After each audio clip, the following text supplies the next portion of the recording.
डालते हैं पूर्व राष्ट्रपति प्रणब मुखर्जी के जीवन परिचय पर।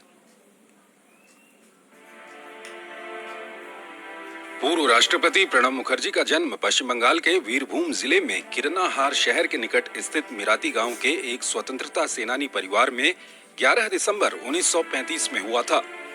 स्वतंत्रता सेनानी पिता का प्रणब दा के जीवन पर गहरा प्रभाव रहा। रविंद्र संगीत की प्रख्यात गायिका सुब्रा मुखर्जी से उनका विवाह हुआ।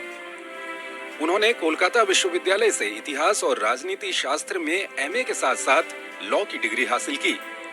शिक्षक और पत्रकार के तौर पर पेशेवर जीवन की शुरुआत की। प्रणब दा के राजनीतिक सफर की बात करें तो इंदिरा गांधी के प्रधानमंत्रित्व काल में 1969 में पहली बार वो कांग्रेस के टिकट पर राज्यसभा सदस्य बने। 5 दशक के अपने राजनीतिक जीवन में इंदिरा गांधी, राजीव गांधी, नरसिम्हा राव और मनमोहन सिंह की सरकारों में कई महत्वपूर्ण पदों पर रहे।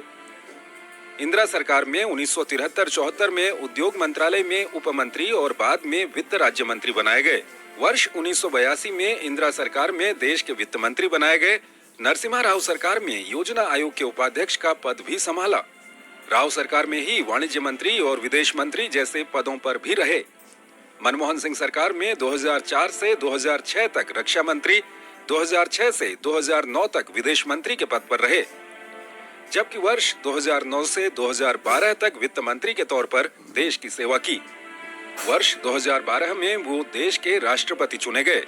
राजनीतिक तौर पर उनका जीवन सदा युवा पीढ़ी के लिए एक आदर्श नेता के तौर पर रहा। वहीं राष्ट्रपति के तौर पर उन्होंने महामहिम शब्द को राष्ट्रपति पद नाम से हटाया। प्रणब दा को कई अहम सम्मानों से नवाजा गया। वर्ष 2019 में देश की सेवा के एवज में सर्वोच्च नागरिक सम्मान भारत रत्न से सम्मानित किए गए। वहीं वर्ष 2008 में पद्म विभूषण, वर्ष 1997 में श्रेष्ठ सांसद, वर्ष 2011 में भारत के श्रेष्ठ प्रशासक के रूप में प्रणब दा को सम्मानित किया गया। उनके लंबे राजनीतिक जीवन में एक दौर ऐसा भी आया जब कांग्रेस पार्टी में उनकी उपेक्षा की गई। राजीव गांधी के कार्यकाल के दौरान प्रणब दा के राजनीतिक जीवन का कठिनतम दौर रहा। कैबिनेट मंत्री का पद छीनकर प्रदेश कांग्रेस कमेटी का काम देखने पश्चिम बंगाल भेज दिए गए थे। पार्टी और सरकार में उपेक्षा से नाराज प्रणब दा ने कांग्रेस से नाता तोड़कर राष्ट्रीय समाजवादी कांग्रेस के नाम से अपनी अलग पार्टी भी बनाई। हालांकि कुछ समय बाद वो फिर से कांग्रेस पार्टी में वापस आ गए। पूर्व राष्ट्रपति प्रणब मुखर्जी को एक बेहतरीन प्रशासक एवं राजनयिक के तौर पर भी याद किया जाएगा। अंतर्राष्ट्रीय मुद्रा कोष, विश्व बैंक, एशियाई विकास बैंक, अफ्रीकी विकास बैंक के निदेशक बोर्ड में रहने वाले प्रणब मुखर्जी ने वर्ष 1982, 1983, 1984 में राष्ट्रमंडल वित्त मंत्रियों के सम्मेलन में भारतीय प्रतिनिधिमंडल का नेतृत्व भी किया। वर्ष 1994, 1995, 2005, 2006 में संयुक्त राष्ट्र महासभा में भी उन्होंने भारत का प्रतिनिधित्व किया। ऑकलैंड में आयोजित 1995 में राष्ट्रमंडल देशों के प्रमुखों के सम्मेलन में भारत का प्रतिनिधित्व भी उन्होंने किया। वर्ष 1995 में गुटनिरपेक्ष देशों के विदेश मंत्रियों के सम्मेलन में भी प्रणब दा ने भारत का प्रतिनिधित्व किया।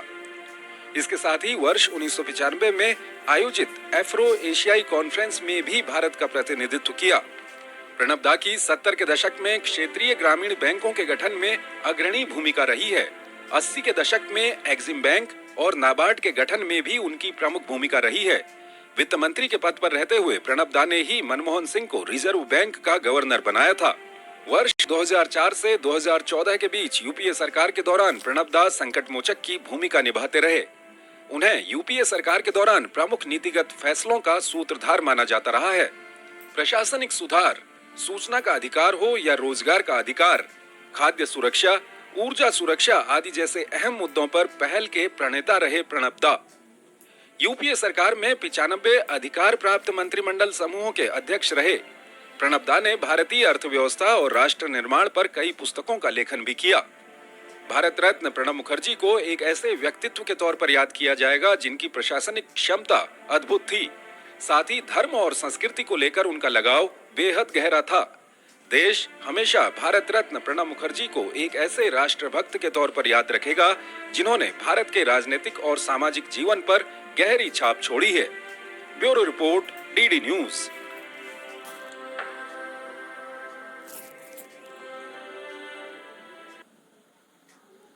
So clearly